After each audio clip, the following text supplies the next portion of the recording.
অধিকারী গড় কি? এটি অধিকারী গড়ের পৈতৃক সম্পত্তি নাকি? আমার কাছে খুব ভালো লাগছে যে আমাদের এলাকায় একজন মুখ্যমন্ত্রী প্রার্থী হয়েছে, সেটাই আমাদের খুব আনন্দ। যে মমতা দি সবসময়ের জন্য আমাদের পাশে এসে দাঁড়িয়েছে, আমরা তাকেই চিনি, তাকেই ভোট দেবো। এখানে মমতা ব্যানার্জির 1 লাখের বেশি ভোটে জিতবে, আমরা এই আশা রাখি। 1 লাখ কেন, আরো বেশিও হতে পারে। এই নন্দীগ্রাম মাটি হচ্ছে সংগ্রামের মাটি। যে কেউ কর্মী হিসেবে যদি দাঁড়ায়, বিজেপি বলে কোনো জিনিস থাকবে। শুভেন্দু অধিকারী যিনি চলে গেলেন, গিরগিটির মতো রং বদল করছে। কৃষ্ণ কৃষ্ণ হরে হরে, তৃণমূলের সব পচামাল বিজেপির ঘরে ঘরে। উনি গদ্দারি করলেন দলের কর্মীদের কাছে। উনি একটা নিজের স্পিচ বাঁচানোর জন্য সিবিআইর হাত থেকে রেহাই পাওয়ার জন্য বিজেপির ঘরে গেছে। তো এগুলো ওনার জ্বালা, যে ওনার হাত দিয়ে তো নিয়োগগুলো হতো পূর্ব মেদিনীপুরে। আমরা দেখেছি তো, আমাদের অনেক সঙ্গী সাথী যারা 14 লাখ 15 লাখ টাকা দিয়ে চাকরিগুলো পেয়েছে এখানে। যদি উনি এখানে প্রার্থী হন, তাহলে কি মনে হয় কি ভোটের রেজাল্ট হতে পারে? ওনাকে হয়তো বলির পাঠা করা হতে পারে। ক্ষমতা থাকলে উনি এখানে দাঁড়ান।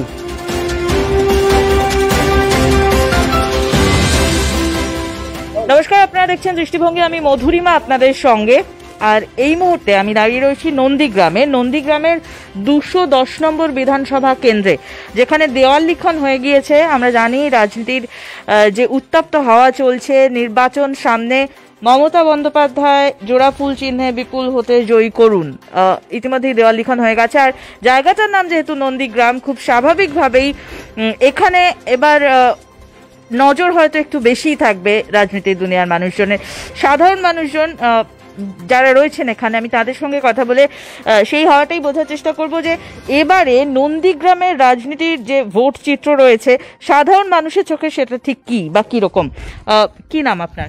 পূর্ণচন্দ্র মাইতি। এখানকারই বাসিন্দা?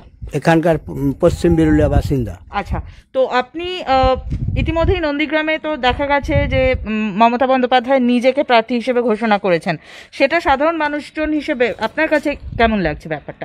আমার কাছে খুব ভালো লাগছে যে আমাদের এলাকায় একজন মুখ্যমন্ত্রী প্রার্থী হয়েছে, সেটাই আমাদের খুব আনন্দ। এটা তো আমাদের গর্বের বিষয়। এ তো আমাদের যেদিন নন্দীগ্রামে এসে উনি প্রার্থী হবেন বলে ঘোষণা করেন, সেদিন আমাদের মনে হয় শরীরের মধ্যে আরও একটু শক্তি বেড়ে গেছে। আমরা এবার মমতা বন্দ্যোপাধ্যায়কে সরাসরি ভোটটা দেব, আমাদের মুখ্যমন্ত্রীকে আমরা ভোট দেবো। এটা আমরা নন্দীগ্রামবাসীর কাছে গর্বের বিষয়। এটা আমরা এক্সট্রা একটা পাওয়ার পাচ্ছি, ক্ষমতা এসে গেছে আমাদের কাছে। আমরা এবারে খুব গর্ববোধ করি এই কারণেই যে অ্যাকচুয়ালি আমরা ভাবতেও পারিনি যে একজন মুখ্যমন্ত্রী আমাদের নন্দীগ্রামকে দাঁড়াবেন, এবং নন্দীগ্রামের যে আন্দোলনকে তিনি কিভাবে ভালোবাসেন সেটা তার প্রমাণ। তাই সেই জন্যই আমরা খুব গর্ববোধ করি। আগামী দিনে এখানে 1 লাখ কেন, আরও বেশিও হতে পারে। বিশেষ করে মায়েদের কাছে একটা গর্বের বিষয়, যেহেতু ভারতবর্ষে একজনই মহিলা মুখ্যমন্ত্রী আছেন, তারা খুব আপ্লুত। উনি যে সমস্ত প্রকল্পগুলো করেছেন আমাদের এলাকায়, আমি হয়তো একটা পেয়েছি, কিন্তু আমার বাড়ির পাশে 5টা পেয়েছে। এই রকম যে পেয়েছে, আমার অভাব না মিটলেও পাশের এলাকার অভাব মিটলে পাশের বাড়ির এলাকার যে অভাবটা মিটিয়েছে, সেটাই আমার আনন্দ। উনি আবার 5 বছর ছাড়া 25 বছরও থাকলে আমরা খুব আনন্দিত। আপনি আনন্দের কথা বলছেন, তবে আমি যে কথা বললাম যে রাজনীতির যে চিত্র দেখা গেছে নন্দীগ্রামে, সেখানে এতদিন পর্যন্ত এখানে যে অধিকারী গড় বলা হতো আমরা জানি মেদিনীপুরে, তো সেই তো কিছুটা তো বদল হয়েছে। শুভেন্দু অধিকারী চলে গেছেন বিজেপিতে। আপনি এখানকার সাধারণ মানুষ। হ্যাঁ, আমি। কি নাম আপনার? আমার নাম হচ্ছে মনোরঞ্জন মাইতি। আপনাকে যেটা জানতে চাইবো যে শুভেন্দু অধিকারী যিনি চলে গেলেন এবং দাদার অনুগামী বলে অনেকে বলছে যে অনেকেই হয়তো ভোট অন্য জায়গায় দেবে বা তৃণমূলের ভোট কমতে পারে, তো সেটা কি মনে করছেন? না, এরকম সাধারণ কর্মী হিসাবে আমি একটা কথা বলতে চাই, এরকম কোনো সম্ভাবনা আমাদের নন্দীগ্রামে এখনো পর্যন্ত হয়নি। যে ওনাকে আমরা খুব শ্রদ্ধা করতাম যখন দলে উনি ছিলেন, কিন্তু এখন যেহেতু দলে নেই, তো সেই জায়গায় বলবো আমরা উনি চলে গেছেন বলে যে দাদার অনুগামী হয়ে গেছে সবাই, সেরকম কোনো ফ্যাক্টর এখানে নেই। এখানে মমতা ব্যানার্জির 1 লাখের বেশি ভোটে জিতবে, আমরা এই আশা রাখি। আপনি বলছেন মমতা বন্দ্যোপাধ্যায় 1 লাখের বেশি ভোটে জিতবেন। এখানে যদি শুভেন্দু অধিকারী নিজে প্রার্থী হয়ে যান, তাহলে সেক্ষেত্রে কি হবে, বিষয়টা কি হতে পারে? সেক্ষেত্রে বিষয়টা একই থাকবে, কোনো পরিবর্তন হবে না। আমি বলবো যে উনি দাঁড়ালেও 1 লাখের বেশি জিতবে। মানে বেশি ভোটেই জিতবে। মমতা বন্দ্যোপাধ্যায় তাতেও 1 লাখের বেশি ভোটে জিতবেন। বাকি যারা রয়েছেন তাদের সঙ্গে কথা বলবো। আপনারা এখানকার বাসিন্দা, কি নাম আপনার? তাপস নয়। আচ্ছা, বিগত বছরগুলো গেছে, শুভেন্দু অধিকারীর বলা যায় একেবারে জিম্মায় ছিল জায়গাটা। কি কি কাজ হয়েছে এখনো পর্যন্ত, আর কি কি কাজ হয়নি বলে সাধারণ মানুষ হিসেবে আপনি মনে করেন? আমি মনে করি যে পশ্চিমবাংলার মুখ্যমন্ত্রী মাননীয় মমতা বন্দ্যোপাধ্যায় শুধু নন্দীগ্রাম কেন, সারা রাজ্যে যে কাজকর্ম করেছেন সেটা বিশ্বের কাছে সমাদৃত। সেরকম আমাদের এলাকার রাস্তাঘাট উন্নয়ন মানে 64খানা প্রকল্প রূপায়িত হয়েছে, কাজের কোনো শেষ নেই। অনেকেই প্রকল্প পেয়েছেন এবং দুয়ারে সরকার যে প্রকল্পগুলো হয়ে গেল সেটা তো অ্যাকচুয়ালি সাধারণ মানুষের জন্য। আর আমরা বিগত 7 বছর যেটা দেখেছি ভারতবর্ষে যে বিজেপি শাসন চলছে, ভারতবাসী হিসেবে আমরা কি পেয়েছি? ভারতবাসী বিজেপি সরকারের কাছে আমরা তো কিছু আশা করতে পারি। এই যে বাজেট পেশ হলো এবং বলা হলো যে রাস্তার জন্য এত টাকা দেওয়া হবে, সেটাকে কিভাবে দেখেন? কেন্দ্র সরকারের কথা বলবেন না, কারণ আমরা তো মানে হয়ে গেল যে কথাটা, করোনা বলুন প্রতিশ্রুতি বলুন, সে তো বন্যা বয়ে যায়। চোখে দেখুন না গ্যাসের দাম কি হয়েছে, আজকে একটা ফোনের সাধারণ মানুষের মোবাইলের কি অবস্থা। এবারে আপনি দ্রব্যমূল্য দেখুন না, সর্ষের তেল কত করে কিনছে, আলু কি কিনছে, সরকার কিছু বলছে, কিছু ভাবছে? মানুষের কোথায় দাঁড়িয়ে যাবে? এই কৃষি বিলে যেখানে কৃষক বলছে যারা ক্ষমতায় আসার আগে, আজকে দেখুন না পাঞ্জাবে হরিয়ানা থেকে কি অবস্থা, মানুষগুলো রাস্তায় মরছে। মানুষ হিসাবে তো একটা কথা বলা যায়, সমাধানটা পরের কথা। সেক্ষেত্রে মানুষ হিসাবে বিজেপির কাছে কিছু আশা করা যায় না। দেশটাকে একটা সময় বিক্রির পথে নিয়ে গেছে, এই ইংরেজ শাসনের থেকে চরম অবস্থায় পৌঁছে যাবে। এই যে বিক্রির পথে নিয়ে গেছে উনি বলছেন এবং চরম অবস্থার কথা বলছেন, একজন বর্ষিয়ান মানুষ দাঁড়িয়ে আছেন। আমি আপনার কাছে আসবো, আপনার নামটা যদি একটু বলেন। আমার নাম শ্রী পরিতোষ জানা। বেশ, তো এই যে বিক্রির কথা উনি বললেন এবং এখানে শুভেন্দু অধিকারী এতদিন পর্যন্ত জননেতা, কিন্তু এবার তিনি বিজেপিতে চলে গেলেন এবং বিজেপি নিয়েই সাধারণ মানুষের মধ্যে এই কথোপকথন চলছে। আপনি বর্ষিয়ান একজন মানুষ, আপনার চোখে বিষয়টা কিরকম? শুভেন্দু অধিকারীকে কিভাবে, এখন যদি আপনাকে সাধারণ মানুষ হিসেবে ব্যাখ্যা করতে বলি, কি বলবেন? এবার বলি শুনুন, যেটা আপনারা প্রশ্ন করছেন, মমতা ব্যানার্জি 1998 সালের 1 জানুয়ারি তৃণমূল কংগ্রেস সৃষ্টি করে। তখন কিন্তু ওই শুভেন্দু অধিকারী বলুন আর আপনারা অধিকারী গড় বলুন, তারা কিন্তু তৃণমূলের সঙ্গে ছিল না। মমতা ব্যানার্জি একমাত্র জনগণের প্রতি ভরসা দেখে পরবর্তীকালে 2011 সালে মামাটি মানুষের সরকার গঠন করেছে, সাধারণ মানুষের উপরে নির্ভর করে। তাই সাধারণ মানুষ, এই যে নেতা বলছেন শুভেন্দু অধিকারীর গড়, কিন্তু নেতা সাধারণ মানুষ তৈরি করে, সাধারণ মানুষ প্রস্তুত। আজকে শুভেন্দু অধিকারী যে কথাটা ওখানে গিয়ে বলছি, আপনারা তো সবাই নিশ্চয়ই জানেন যে ওই শুভেন্দু অধিকারীকে নারদার টাকা নিতে দেখা গেছে, সারদায় তার বিরুদ্ধে সিবিআই তদন্ত চলছে। আজকে সেই মমতা ব্যানার্জির দৌলতে কিন্তু এতগুলো 3টে মন্ত্রী নিয়েছে। মমতা ব্যানার্জি যতদিন থাকবে মুখ্যমন্ত্রী তো হতে পারবে না, তাই এত উচ্চাকাঙ্ক্ষার জন্য চলে গেছে। কিন্তু এই যে নন্দীগ্রামের মানুষ বলুন, মেদিনীপুরের মানুষ বলুন, আপনারা নিশ্চয়ই জানেন এটা বিদ্যাসাগরের জন্মভূমি মেদিনীপুর, আজকের মাতঙ্গিনী হাজরার জন্মভূমি এই মেদিনীপুর। বাংলার এই যে মেদিনীপুরের সমস্ত স্তরের মানুষ মমতা ব্যানার্জির 10 বছরের উন্নয়নকে তারা পাথেয় করে, মমতা ব্যানার্জির জন্য যে শান্তিটা পশ্চিমবাংলায় দার্জিলিং থেকে এবং পশ্চিম মেদিনীপুরে যে বিরাজিত হয়েছে, আমরা তার জন্য অত্যন্ত আপ্লুত। পরবর্তীকালে জানবেন যে মমতা ব্যানার্জি যা আমাদের স্বপ্নেও কোনোদিন ভাবিনি, নন্দীগ্রামের বুক থেকে নবান্নটা চলবে। মমতা ব্যানার্জি নিজে মুখ্যমন্ত্রী হিসেবে 100 বার, এবং এই এলাকায় শুভেন্দু কেন আপনাকে বলছি, ওই নরেন্দ্র মোদী বা অমিত শাহকে দাঁড় করিয়ে দেখুন মমতা ব্যানার্জি এখান থেকে কত ভোটে জিতবে। এতটা আত্মবিশ্বাস কিভাবে পাচ্ছে? তৃণমূল দল থেকে শুভেন্দুবাবু যখনই বিচ্যুত হয়ে গেছে, তখনই কৃষ্ণ কৃষ্ণ হরে হরে তৃণমূলের সব পচামাল বিজেপির ঘরে ঘরে। উনি একটা নিজের স্পিচ বাঁচানোর জন্য, সিবিআইয়ের হাত থেকে রেহাই পাওয়ার জন্য বিজেপির ঘরে গেছে। অতএব ওনাকে আমি ডিসলাইক করি। তো শুভেন্দু অধিকারী নিজের ব্যক্তিগত স্বার্থে বিজেপিতে গেছেন বলে কিছু মানুষজন মনে করছেন। বাকি যারা রয়েছেন আমি তাদের থেকেও জানবো। আপনি এখানকার বাসিন্দা? হ্যাঁ, আমি এখানেই বাড়ি। আমার রণজিৎ গুচ্ছাইত। তো গত বছরগুলোতে শুভেন্দু অধিকারী যেভাবে দলের নেতৃত্ব দিয়েছেন এবং এখানে সাধারণ মানুষজন আপনারা ওনার সঙ্গে ছিলেন, এবার কি মনে হচ্ছে কি হতে চলেছে ভোটের রেজাল্ট নন্দীগ্রামে? হ্যাঁ, দিদি মুখ্যমন্ত্রী, তিনি কিন্তু শুভেন্দুবাবু এমপি হোক মন্ত্রী হোক, তিনার চোখ দিয়ে কিন্তু কাজটা করাতেন, তিনাকে দিয়েই কাজটা করাতেন। কিন্তু শুভেন্দুবাবুর মনের মধ্যে যে এই জিনিসগুলো আছে, চক্রান্ত আছে মনের মধ্যে, আমরা ঠিক বুঝতে পারিনি।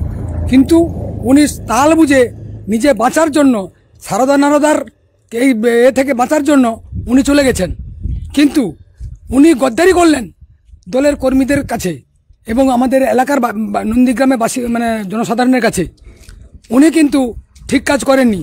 এই মুহূর্তে যদি দিদি যেহেতু প্রার্থী হয়েছে, এখানে দিদি আপাতত 1 লাখ ভোটে জিতবেই, আমরা জিতাবো এবং আমরা যে জোশ নিয়ে ছিলাম তার ডবল জোশে ওনাকে জিতানোর জন্য আমরা চেষ্টা করে যাব।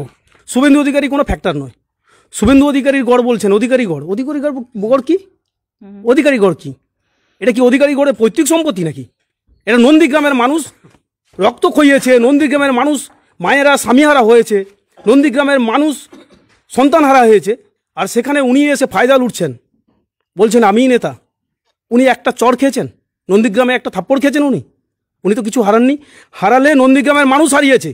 আর নন্দীগ্রাম থেকে আমরা বলছি শুভেন্দুবাবুকে, উনি বলছেন 50,000 ভোটে জিতবেন, ওনাকে বলছি ক্ষমতা থাকলে উনি এখানে দাঁড়ান। আমরা নন্দীগ্রামের মানুষ চ্যালেঞ্জ নিয়ে বলছি ওনাকে ওই 50,000ই বন্দি করবো। 50,000 ভোটের বেশি উনি পাবেন না, বাদ বাকি ভোট মমতা ব্যানার্জি আমরা দেবই দেবো, এটা আমাদের প্রতিশ্রুতি। আপনাদের কি মনে হচ্ছে যে শুভেন্দু অধিকারী নিজে এখানে দাঁড়াতে পারেন বিজেপির হয়ে? ওরা তো ভয় এসে গেছে, উনি বলতে পারছেন না, তো বলুক না, উনি ঘোষণা করুক। উনি যে দলে গেছেন ওখানে গিয়ে বলুক না যে আমি নন্দীগ্রামে দাঁড়াবো, ক্ষমতা যদি থাকে বলুক, সাহস যদি থাকে বলুক। এই সাহসের কথা প্রসঙ্গে বাকিদের কি মতামত আমরা একটু জানার চেষ্টা করব। আপনার থেকে জানবো যে শুভেন্দু অধিকারী, আপনাদের কি মনে হচ্ছে সাধারণ মানুষ হিসেবে এখানে কি শুভেন্দু অধিকারী প্রার্থী হতে পারেন বিজেপির? না, সে সম্ভাবনা খুবই কম, আর যদিও হয় ওনাকে হয়তো বলির পাঁঠা করা হতে পারে। আর আমার একটা বক্তব্য যেখানে, যে আমি একজন প্রাথমিক শিক্ষক পেশায়। তো শুভেন্দুবাবু চলে যাওয়ার পিছনে অনেকে অনেক কারণ বলছেন। আমার একটা কারণ যেমন মনে হচ্ছে যে আমি চাকরি পেতাম না, মালদাতে চাকরি করতাম, আমি 4 বছর চাকরি করেছি 17 সাল থেকে। সেন্ট্রালাইজ হলো বলে, কলকাতা থেকে নিয়োগটা হলো বলে কিন্তু আমি চাকরিটা পেয়েছিলাম মালদাতে বিনা পয়সাতে। আর আবার আমি মানে মালদা থেকে বাড়িও চলে এলাম একদম কোনো টাকা খরচ না করেই। তো এগুলো ওনার জ্বালা, যে ওনার হাত দিয়ে তো নিয়োগগুলো হতো পূর্ব মেদিনীপুরে। আমরা দেখেছি তো আমাদের অনেক সঙ্গী সাথী তারা 14 লাখ 15 লাখ টাকা দিয়ে চাকরিগুলো পেয়েছে এখানে। তো সেই কারণে ওনার হয়তো রাগ যে কলকাতাতেই সব হচ্ছে। উনি একটা কথা কথায় কথায় বলে থাকেন যে সবই কলকাতা কেন্দ্রিক। তো আমি মনে করবো যে আমাদের মতো বেকার যারা ছিলাম এক সময়, আমাদের কাছে কিন্তু একটা আপনার আশীর্বাদ আর কি, যে কলকাতা কেন্দ্রিকই সব হয়েছিল বলেই আমরা কিন্তু আজকে প্রতিষ্ঠিত জীবনে। তো শুভেন্দুবাবু এখান থেকে পালাতে পারলেই বাঁচেন। আমি একটা কথা বলি, শুভেন্দু অধিকারী কোনো এফেক্ট না, জনসাধারণের যে স্বতঃস্ফূর্ত। এখানে শুভেন্দু অধিকারী কেন, যদি নরেন্দ্র মোদীও এসে দাঁড়ায়, আমাদের এখানে যে কেউ একটা মানে সাধারণ মানুষ যদি দাঁড়িয়ে যায়, তৃণমূলের এটা একটা সংগ্রামের মাটি। এই নন্দীগ্রাম মাটি হচ্ছে সংগ্রামের মাটি। যে কেউ কর্মী হিসেবে যদি দাঁড়ায়, বিজেপি বলে কোনো জিনিস থাকবে না। অভিষেক বন্দ্যোপাধ্যায় বলেছেন ইতিমধ্যেই যে এই মাটি থেকে কেউ শীত দ্বারা ঝোকায় না, বলেছেন তো? হ্যাঁ, তো সেটা নিশ্চয়ই আপনাদের উদ্বুদ্ধ করে। আমাদের যুব সমাজের আইকন অভিষেক দা, ওকে আমরা এ ভাবি, অভিষেক দা যেটা বলবে আমাদের তো অনুপ্রেরণা। শুভেন্দুবাবু যখন আমরা ওনাকে ভালোবেসে ওনাকে এখানে রেখেছিলাম, উনি আমাদের ওই ভালোবাসাটা একটা ছুরি মেরে দিয়ে গেছেন। আমরাও চাই ওনাকে ওই ছুরির আঘাতে বিদ্ধ করতে। উনি নিজের মুখে এখানে দাঁড়াবেন না। আমরা যেটা ফেসবুক এসে দেখছি, ওনার ভাই দাঁড়াবেন, কে রাধারানী আড়ি একজন দাঁড়াবেন, ওটা ওর নিজের ফেক। ও এখান থেকে দাঁড়াবেন না, ভয়ে এখানে আসছেন না। নন্দীগ্রাম ওয়ানে তো যায় না টোটালি। এই 5 বছর যে জিতেছে, আমাদের যে কর্মীরা ওকে ভোট দিয়ে জিতেছি, একবার এই নন্দীগ্রাম 2 এর কথা উনি একবারও ভাবেন না, একবার এখানে আসেনি। উনি কে? উনার কেউ নেই আর এফেক্ট নেই। উনি কি করেছেন জানি না, যা করেছেন আমাদের অঞ্চলের যে এগুলা কাজকর্মগুলা ওখান থেকে বেশি। উনি এমএলএ থেকে আমাদের কিছু করেনি। ওই ডেভেলপমেন্ট থেকে যেখানে 5,000 টাকা যে ঘুষ দেবে, তারই পরিপ্রেক্ষিতে যদি কেউ যে বলে যে আমার এই রাস্তাটা করে দিতে হবে, সেটার একটা টাকা দিলে উনি সেইটাই করে দেন, কিন্তু জনসাধারণের জন্য উনি কিছু করেনি এইটা। আর উনাকে আমরা ভালোবেসে ভাবছি যে উনি এখান থেকে ছেড়ে চলে গেছে, আমাদের মনে হয় মঙ্গল হয়েছে। উনি এখান থেকে চলে গেছেন, মনে হয় আমাদের জনসাধারণের মঙ্গল হয়েছে। উনি এই পূর্ব মেদিনীপুরটাকে নিজের হাতে কোনোদিন কাউকে কোনো যুব সমাজকে নিজেই যেটা ভাবতো সেটাই করতো। কোনোদিন কাউকে আমরা হাঁপ ছেড়ে মারছি উনি চলে গেছে বলে। যুব সমাজের কেউ কেউ বলছেন হাফ ছেড়ে বাঁচছেন, চলে গেছেন বলে। আমি একজন মহিলাকে দেখতে পাচ্ছি এই দুপুরের আড্ডাতে ওখানে রয়েছেন, আমি তার কাছে গিয়ে কথা বলার চেষ্টা। আপনার নামটা বলবেন দিদি? অলকা মান্না। আচ্ছা অলকাদি, মুখ্যমন্ত্রী, রাজ্যের মুখ্যমন্ত্রী বর্তমানে মমতা বন্দ্যোপাধ্যায়, তিনি নন্দীগ্রাম থেকে প্রার্থী হিসেবে নিজের নাম ঘোষণা করেছেন। একজন মহিলা হিসেবে কিভাবে থাকবে? তাকে আমি ভালোবাসি। আচ্ছা, শুভেন্দু অধিকারী বিজেপিতে চলে গেছেন, আগে ভালোবাসতাম, এখন আর ভালোবাসি। কেন? উনি এখানে দল বদল করছে, গিরগিটির মতো রং বদল করছে, যার জন্য এই জন্য ওকে আমরা ভালোবাসি। আচ্ছা, আমরা কিন্তু দল বদল করতে চাইনি, আমরা মমতাজির পাশে আছি, থাকবো। রাজ্যের মুখ্যমন্ত্রীকে একজন মহিলা হিসেবে তিনি নিজের নাম ঘোষণা করেছেন এবং এখানে নন্দীগ্রামের যে আন্দোলন, যে বিপ্লব, তাতে তিনি যেভাবে পাশে ছিলেন, আপনি একজন মহিলা হিসেবে কিভাবে দেখেন বিষয়টা? আমি বিষয় ভালো কইতে পারবো নি ভাই, মূর্খ মানুষ। যেটা জানি যে মমতা দি সবসময়ের জন্য আমাদের পাশে এসে দাঁড়িয়েছে, আমরা তাকেই চিনি, তাকেই ভোট দেবো। আচ্ছা, আপনার নামটা একটু বলুন। গৌরহরি মাইতি, বিরুলিয়া বাজার। গৌরহরি বাবু, আপনি এখানে দোকান কত বছরের? 20 বছর। 20 বছর। তো 20 বছরে তো রাজ্য রাজনীতির পালাবদল আপনি দেখেছেন, এবং এবার যে চেঞ্জেস গুলো হলো, যে পরিবর্তন গুলো হলো, আপনার উপর কি প্রভাব ফেলছে, কি মনে করছেন আপনি? আমি আগে সিপিআই করতাম। আচ্ছা, সিপিআই আমার দাদু ঠাকুমা সবাই করতো। তখন ওনার রাজনীতি, আমার রাজনীতি আলাদা। কংগ্রেস করেছি, তখন কিন্তু এইরকম রাজনীতি ছিল না। এইবার যে রাজনীতি আছে, মামাটি মানুষ মমতা বোধহয় এসেছেন।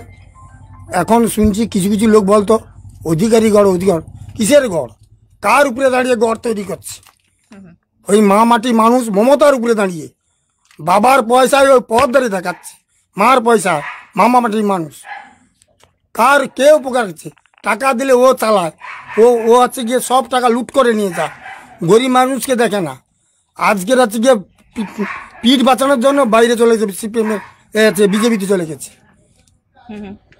তো কি মনে করছেন এবার মুখ্যমন্ত্রী মমতা? এবারে মুখ্যমন্ত্রী দীর্ঘজীবী হোক আমাদের। আমি কিছু না পেলেও আমার বন্ধু বান্ধব, রাস্তাঘাট, খাল, এখন মধ্যে ও তো চলে গেছে। এই তো আমাদের রাস্তা ভালোভাবে কাটা হচ্ছে, রাস্তা হচ্ছে, ট্রেন কাটা হচ্ছে, সবাইকে রিলিফ দিচ্ছে, 2 টাকা চাল দিচ্ছে। ও তো চলে গেছে এখন না, তখন অধিকারী ভাড়া দিচ্ছে। অধিকারী ভাড়া কোথেকে দিবে? ও কোথায় পাবে? সেই মামাটি মানুষ দিতে তো দেয়। তো আপনার কি মনে হচ্ছে যে এবার যে লড়াইটা হতে চলেছে, সেখানে কি শুভেন্দু অধিকারী নিজে নামটা দেবেন? না, শুভেন্দু অধিকারীর জীবনের নাম এ মেদিনীপুরে পাবেন না, এ নন্দীগ্রাম থানায় পাবেন না। সবাই মুখে মামাটি মানুষ মমতা বন্দ্যোপাধ্যায়। আপনি আশা রাখছেন এবার ভোটের ফলাফলের ক্ষেত্রে তৃণমূল কংগ্রেস? ভোটের ফলাফলে এখন আমাদের সরকার থাকবে, থাকছে।